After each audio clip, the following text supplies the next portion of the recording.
നമസ്കാരം. മൂവാറ്റുപുഴയിലെ വാർത്തകളും വിശദാംശങ്ങളുമായി ന്യൂസ് എഡിറ്റ് ആരംഭിക്കുന്നു. നോക്കാം ഇന്നത്തെ പ്രധാന തലക്കെട്ടുകൾ. പേരിന് കുഴിയടിക്കൽ പതിവാക്കി മീങ്കുന്നം വളവിൽ റോഡ് വീണ്ടും അപകടക്കെണി. മൂവാറ്റുപുഴ കൂത്താട്ടുകുളം MC റോഡിൽ മീങ്കുന്നം വളവിലാണ് വാഹനയാത്രക്കാർക്കും കാൽനടയാത്രക്കാർക്കും ഭീഷണിയായി കുഴികൾ രൂപപ്പെട്ടത്. മഴയ്ക്ക് ശമനം. മൂവാറ്റുപുഴയിലെ ജലനിരപ്പ് താഴ്ന്നു. ജനവാസ കേന്ദ്രങ്ങളിൽ ഉൾപ്പെടെ വെള്ളക്കെട്ടിറങ്ങി തുടങ്ങി പ്രദേശവാസികൾക്ക് ആശ്വാസം. യാത്രക്കാരുടെ ജീവന് ഭീഷണിയായി വാഴക്കുളം തൊടുപുഴ റോഡിൽ ആഞ്ഞിലിമരം. അപകട ഭീഷണി ഉയർത്തുന്ന മരക്കൊമ്പ് മുറിച്ചു നീക്കി അടിയന്തര നടപടി സ്വീകരിക്കണമെന്ന ആവശ്യം ശക്തം. വീട്ടുട വനത്തിലൂടെ കടന്നു പോകുന്ന റോഡിന് ഇരുവശവും വലിച്ചെറിയുന്ന മാലിന്യം ആരോഗ്യ ഭീഷണി ഉയർത്തുന്നു. വനത്തിന്റെ പ്രാധാന്യം തിരിച്ചറിഞ്ഞ് സംരക്ഷിക്കണമെന്ന് നാട്ടുകാരുടെ ആവശ്യം അവഗണിക്കുന്നതാണ് പ്രദേശത്ത് വലിയ തോതിൽ മാലിന്യം തള്ളുന്നതിന് കാരണം. മൂവാറ്റുപുഴയിലെ വെള്ളപ്പൊക്കത്തെ തുടർന്ന് നഗരസഭാ പ്രദേശങ്ങളിൽ ശുചീകരണ പ്രവർത്തനങ്ങളുമായി നഗരസഭ യുവജനങ്ങളുടെയും കോളേജ് വിദ്യാർത്ഥികളുടെയും സജീവ പങ്കാളിത്തത്തോടെയാണ് ശുചീകരണ പ്രവർത്തനങ്ങൾ.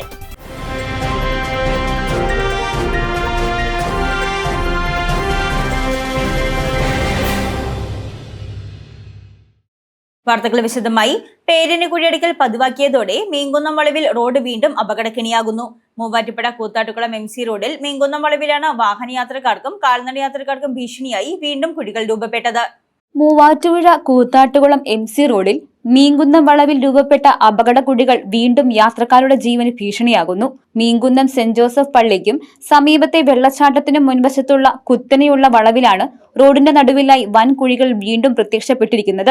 മുൻപ് മൂവാറ്റുപുഴ ന്യൂസ് വാർത്ത നൽകിയതിനെ തുടർന്ന് അധികൃതർ താൽക്കാലികമായി കുഴികൾ അടച്ചിരുന്നെങ്കിലും ദിവസങ്ങൾക്കുള്ളിൽ തന്നെ വീണ്ടും പഴയപടിയാവുകയായിരുന്നു. ഗുണനിലവാരമില്ലാതെ പേരിനു മാത്രം നടത്തുന്ന അറ്റകുറ്റപ്പണികളാണ് റോഡ് വീണ്ടും തകരാൻ കാരണം. മൂവാറ്റുപുഴ ഭാഗത്തു നിന്നെത്തുന്ന വാഹനങ്ങൾക്കാണ് ഈ കുഴികൾ ഏറ്റവും വലിയ കെണിയാകുന്നത്. കുഴിയിൽ വീഴാതിരിക്കാൻ വാഹനങ്ങൾ വലതുവശത്തേക്ക് വെട്ടിച്ചാൽ കൂത്താട്ടുകുളം ഭാഗത്തു നിന്ന് വേഗതയിൽ ഇറക്കമിറങ്ങി വരുന്ന വാഹനങ്ങളുമായി കൂട്ടിയിടിക്കാൻ സാധ്യതയേറെയാണ്. ഇനി ഇതൊഴിവാക്കാൻ ഇടതുവശത്തേക്ക് വെട്ടിച്ചാലാകട്ടെ റോഡരികിലൂടെ പോകുന്ന ഇരുചക്ര വാഹനങ്ങളെയും കാൽനട യാത്രക്കാരെയും തട്ടുകയും ചെയ്യും. മീങ്കുന്നം പള്ളിയും സമീപത്തെ വെള്ളച്ചാട്ടവും കാണാൻ നിരവധി സഞ്ചാരികളും തീർത്ഥാടകരും എത്തുന്ന പ്രദേശമാണിത്. മഴയത്ത് കുഴികളിൽ വെള്ളം കെട്ടിക്കിടക്കുന്നതിനാൽ രാത്രിയിലടക്കം ആഴം തിരിച്ചറിയാൻ കഴിയാതെ ഇരുചക്ര വാഹനങ്ങൾ മറിയുന്നതും പതിവാണ്. വലിയൊരു ദുരന്തം സംഭവിക്കുന്നതിന് മുമ്പ് കണ്ണിൽ പൊടിയിടുന്ന തരത്തിലുള്ള താൽക്കാലിക കുഴിയടക്കൽ അവസാനിപ്പിച്ച് ശാശ്വതമായി റോഡ് നന്നാക്കാൻ അധികൃതർ അടിയന്തര നടപടി സ്വീകരിക്കണമെന്നാണ് നാട്ടുകാരുടെയും യാത്രക്കാരുടെയും ആവശ്യം. മഴയ്ക്ക് ശമനമായതോടെ മൂവാറ്റുപുഴയിലെ ജലനിരപ്പ് താഴ്ന്നു. ജനവാസ കേന്ദ്രങ്ങളിൽ ഉൾപ്പെടെ വെള്ളക്കെട്ട് ഇറങ്ങിയതോടെ പ്രദേശവാസികൾക്ക് വലിയ ആശ്വാസം. ദിവസങ്ങളായി തുടരുന്ന ശക്തമായ മഴയ്ക്ക് ശമനമായതോടെ മൂവാറ്റുപുഴയാറിലെ ജലനിരപ്പ് അപകട നിലയിൽ നിന്ന് മുന്നറിയിപ്പ് നിലയിലേക്ക് താഴ്ന്നു. ജനവാസ കേന്ദ്രങ്ങളിൽ ഉൾപ്പെടെ വെള്ളക്കെട്ടിറങ്ങിയതോടെ പ്രദേശവാസികൾക്ക് വലിയ ആശ്വാസമായി. എന്നാൽ ജില്ലയിൽ വീണ്ടും ഓറഞ്ച് അലേർട്ട് പ്രഖ്യാപിച്ചതും മലങ്കര ഡാമിലെ ജലനിരപ്പ് പ്രതീക്ഷിച്ചത്ര താഴാത്തതും ആശങ്ക നിലനിർത്തുന്നു. മലങ്കര ഡാമിൽ നിന്ന് പുറന്തള്ളുന്ന വെള്ളത്തിന്റെ അളവ് കുറച്ചതും പകൽ മഴ മാറി നിന്നതുമാണ് നഗരത്തിൽ വെള്ളപ്പൊക്ക ഭീഷണി ഒഴിവാക്കാൻ സഹായിച്ചത്. നിലവിൽ മലങ്കര ഡാമിന്റെ ജലനിരപ്പ് നിയന്ത്രിക്കുന്നതിനായി 2 ഷട്ടറുകൾ 100 സെന്റിമീറ്ററും 50 സെന്റിമീറ്ററിലായി ഉയർത്തിയിട്ടുണ്ട്. ഇന്നലെ താഴ്ന്ന പ്രദേശങ്ങളായ കൊച്ചങ്ങാടി, ഇലാഹിയ നഗർ, കാളച്ചന്ത, കിഴക്കേക്കര, രണ്ടാർക്കര എന്നിവിടങ്ങളിലെ വീടുകളിൽ നിന്ന് വെള്ളമിറങ്ങി തുടങ്ങിയിരുന്നു. എന്നാൽ ആനിക്കാക്കുടി മേഖലയിൽ വെള്ളക്കെട്ട് പൂർണ്ണമായി ഒഴിഞ്ഞിട്ടില്ല. Vazhappilly JB school, town UP school, NSS Karayogam, Kadathy എന്നിവിടങ്ങളിലായി 60 പേരാണ് നിലവിൽ ക്യാമ്പുകളിൽ കഴിയുന്നത്. ഇന്ന് ഉച്ചയോടെ ക്യാമ്പുകൾ പിരിച്ചുവിടുമെന്ന് നഗരസഭാ ചെയർപേഴ്സൺ അറിയിച്ചു. കുറഞ്ഞ ചെലവിൽ അത്യാധുനിക ആരോഗ്യ പരിരക്ഷ. MCS hospital. We take care of your health. യാത്രക്കാരുടെ ജീവന് ഭീഷണിയായി വാഴക്കുളം തൊടുപുഴ റോഡിലെ വലിയ ആഞ്ഞിലിമരം. അപകട ഭീഷണി ഉയർത്തുന്ന മരക്കൊമ്പ് മുറിച്ചു നീക്കി അടിയന്തര നടപടി സ്വീകരിക്കണമെന്നാണ് ആവശ്യം. വാഴക്കുളം തൊടുപുഴ റോഡിൽ യാത്രക്കാരുടെ ജീവന് ഭീഷണിയായി വലിയ ആഞ്ഞിലിമരം. വേങ്ങച്ചൂടിന് സമീപമുള്ള അപകടകരമായ വളവിലാണ് റോഡിലേക്ക് ചെരിഞ്ഞു നിൽക്കുന്ന രീതിയിൽ മരം നിൽക്കുന്നത്. മരത്തിന്റെ വലിയൊരു കൊമ്പ് ഉണങ്ങി ഏതു നിമിഷവും റോഡിലേക്ക് വീഴാവുന്ന അവസ്ഥയിലാണ്. ദിവസേന 100 കണക്കിന് വാഹനങ്ങളും കാൽനട യാത്രക്കാരും സഞ്ചരിക്കുന്ന പ്രധാന പാതയാണിത്. വളവായതിനാൽ വാഹനങ്ങൾക്ക് പെട്ടെന്ന് അപകടം തിരിച്ചറിയാനും സാധിക്കില്ല.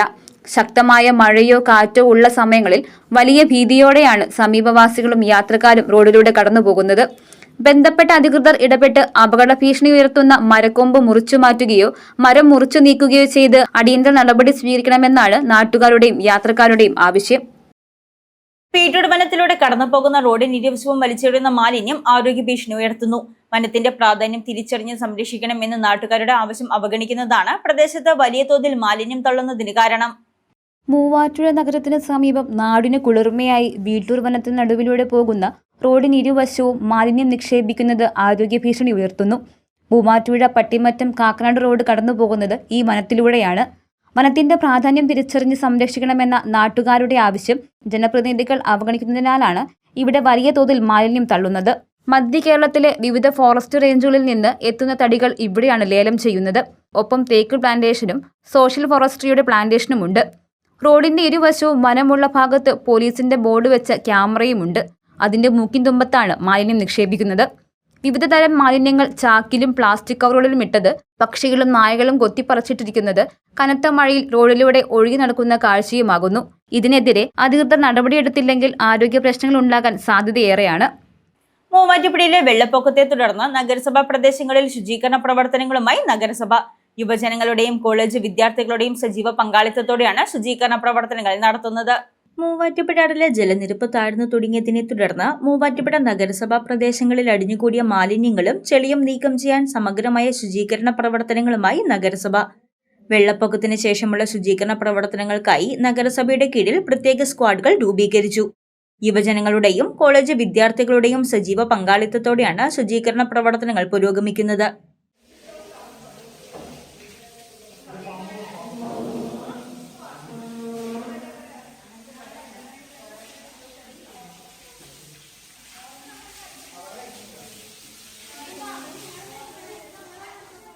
നിർമ്മല കോളേജിലെ NSS വോളണ്ടിയർമാരും മറ്റ് വിദ്യാലയങ്ങളിലെ വിദ്യാർത്ഥികളും ഉൾപ്പെടെയുള്ളവർ ശുചീകരണ ദൗത്യത്തിൽ പങ്കാളികളായിട്ടുണ്ട്.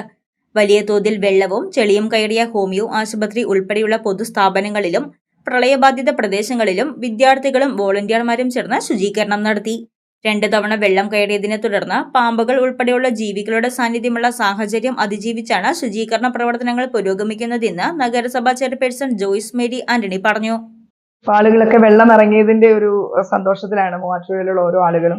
ഇനിയുള്ള ഏറ്റവും വലിയ ഹെക്ടിക് ജോബ് എന്ന് പറയുന്നത് ഇവിടെ അടിഞ്ഞുകൂടിയിട്ടുള്ള മാലിന്യം വൃത്തിയാക്കുകയും അതുപോലെ വെള്ളം കയറിയ പ്രദേശങ്ങൾ വൃത്തിയാക്കുക എന്നുള്ള ഒരു വലിയൊരു ടാസ്ക് ആയിട്ട് നഗരസഭയുടെ മുമ്പിലുണ്ട്.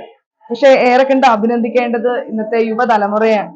നമ്മളെപ്പോഴും ജെൻസീസ് എത്രമാത്രം സോഷ്യൽ കമ്മിറ്റഡ് ആണ് എന്ന് ചിന്തിക്കുന്ന ഒരു കാലഘട്ടത്തില് ഈ നാട്ടിലെ യുവജനങ്ങളാണ് മുന്നോട്ടിറങ്ങി, പ്രത്യേകിച്ച് കോളേജ് വിദ്യാർത്ഥികൾ, നിർമ്മല കോളേജിന്റെ NSSന്റെ കുട്ടികൾ തുടങ്ങി മറ്റു വിദ്യാലയങ്ങളിലെ വിദ്യാർത്ഥികൾ ഇറങ്ങിയിട്ടാണ് ഒരു നഗരസഭ രൂപീകരിച്ച ഒരു സ്ക്വാഡിന്റെ കീഴിൽ അവർ ഈ ഒരു ശുചീകരണ പ്രവർത്തികൾക്ക് വേണ്ടി ഇറങ്ങിയിട്ടുള്ളത്. ഇന്നിപ്പം നിൽക്കുന്നത് നമ്മുടെ ഹോമിയോ ഹോസ്പിറ്റലാണ്. ഹോമിയോ ഹോസ്പിറ്റലിൽ ഒരു ഫ്ലോർ ഫുള്ള് തന്നെ വെള്ളം കയറിയിരുന്ന ഒരു സാഹചര്യം ഉണ്ടായിരുന്നു. ഒരു തവണ ക്ലീൻ ചെയ്തെങ്കിലും രണ്ടാമത് വീണ്ടും വെള്ളം കയറുന്ന സാഹചര്യം ഉണ്ടായി. ചെറിയ നൂൽപ്പാമ്പുകൾ ഉൾപ്പെടെയുള്ളവ ഇതിനുള്ളിൽ കാണുന്ന ഒരു സാഹചര്യത്തില് വളരെയധികം കഷ്ടപ്പെട്ട് തന്നെ ഈ കുട്ടികൾ അത് ക്ലീൻ ചെയ്യുവാനായിട്ട് മുമ്പോട്ട് വന്നു. അവരെ എത്ര അകമഴിഞ്ഞ് അഭിനന്ദിച്ചാലും മതിയാവുകയില്ല. അടുത്ത ദിവസങ്ങളിൽ കൂടുതൽ വിദ്യാർത്ഥികളുടെയും യുവജനങ്ങളുടെയും ഒരു സ്ക്വാഡ് രൂപീകരിച്ചുകൊണ്ട് വിപുലമായ മാസ് ക്ലീനിങ്ങുമായിട്ട് നഗരസഭ മുമ്പോട്ടുണ്ടാവും. നദികളിലേക്കും ജലാശയങ്ങളിലേക്കും തള്ളിയ മാലിന്യങ്ങൾ ജലത്തോടൊപ്പം ജനവാസ മേഖലകളിലേക്ക് തിരിച്ചെത്തിയ സാഹചര്യം കണക്കിലെടുത്ത് മാലിന്യങ്ങൾ കൃത്യമായി നീക്കം ചെയ്യുന്നതിന് കൂടുതൽ വോളണ്ടിയർമാരെ ഉൾപ്പെടുത്തി സ്ക്വാഡ് പ്രവർത്തനം ഊർജിതമാക്കുമെന്നും നഗരസഭ അധികൃതർ അറിയിച്ചു. വരും ദിവസങ്ങളിലും കൂടുതൽ വിദ്യാർത്ഥികളെയും യുവാക്കളെയും അണിനിരത്തി വിപുലമായ മാസ് ക്ലീനിംഗ് തുടരുമെന്നും അധികൃതർ വ്യക്തമാക്കി. നഗരസഭാ അധികൃതർ, പൊതുജനങ്ങൾ തുടങ്ങിയവർ ശുചീകരണ പ്രവർത്തനങ്ങൾക്ക് നേതൃത്വം നൽകുന്നുണ്ട്. നേത്ര സംരക്ഷണത്തിന് നമ്മുടെ അഹല്യ ഫൗണ്ടേഷൻ ഐ ഹോസ്പിറ്റൽ, കേരളത്തിൽ എല്ലായിടത്തും. ആലക്കുഴ ആവൂര് പഞ്ചായത്തുകളെ തമ്മിൽ ബന്ധിപ്പിക്കുന്ന വള്ളിക്കടക്കടവ് പാലത്തിന്റെ പ്രാരംഭ നടപടികൾക്ക് തുടക്കമായതായി മാത്യു കുഴൽനാടൻ MLA. പാലം യാഥാർത്ഥ്യമായാൽ മൂവാറ്റുപുഴ നഗരത്തിലെ ഗതാഗത കുരുക്ക് കുറയ്ക്കുന്ന പദ്ധതിയായി ഇത് മാറും. പൊതുമരാമത്ത് വകുപ്പ് പാലങ്ങൾ വിഭാഗമാണ് പദ്ധതിയുടെ എസ്റ്റിമേറ്റ് തയ്യാറാക്കുന്നത്. ഇരു പഞ്ചായത്തുകളിലെയും ജനങ്ങളുടെ ദീർഘകാലത്തെ ആവശ്യമെന്നതിലുപരി ഇടുക്കി ജില്ലയിൽ നിന്നും വരുന്നവർക്ക് മൂവാറ്റുപുഴ നഗരത്തിൽ പ്രവേശിക്കാതെ തന്നെ എളുപ്പത്തിൽ എറണാകുളത്തേക്ക് പോകാനുള്ള ബൈപ്പാസായി പാലം മാറുമെന്നും MLA പറഞ്ഞു. വെറുമൊരു ബിരുദമല്ല, മികച്ചൊരു കരിയർ. ആധുനിക സൗകര്യങ്ങളും സുരക്ഷിതമായ ഹോസ്റ്റലുകളും ഇവിടെ നിങ്ങൾക്കായി ഒരുങ്ങുന്നു. 2026-27 അഡ്മിഷനുകൾ ആരംഭിച്ചു. ഇന്ന് തന്നെ അപേക്ഷിക്കൂ. തൊട്ടിയിൽ പരേതനായ പരമേശ്വരൻ നായരുടെ ഭാര്യ ദേവകി നൂറ് നിര്യാതയായി. സംസ്കാരം നടത്തി പരേത ഓണക്കോട് ആര്യപ്പള്ളിൽ കുടുംബാംഗമാണ്. മക്കൾ സുധാകരൻ, വിജയലക്ഷ്മി, ശോഭന, ഉഷ. മരുമക്കൾ ഗീത, ഗോപി, വിജയൻ, രാജു. അച്ചയൻസ് ഗോൾഡ് 20 വർഷത്തെ പാരമ്പര്യം, 26 ഷോറൂമുകൾ. കോൾ 8590046916. ന്യൂസ് 8 പൂർണ്ണമാകുന്നു. നമസ്കാരം.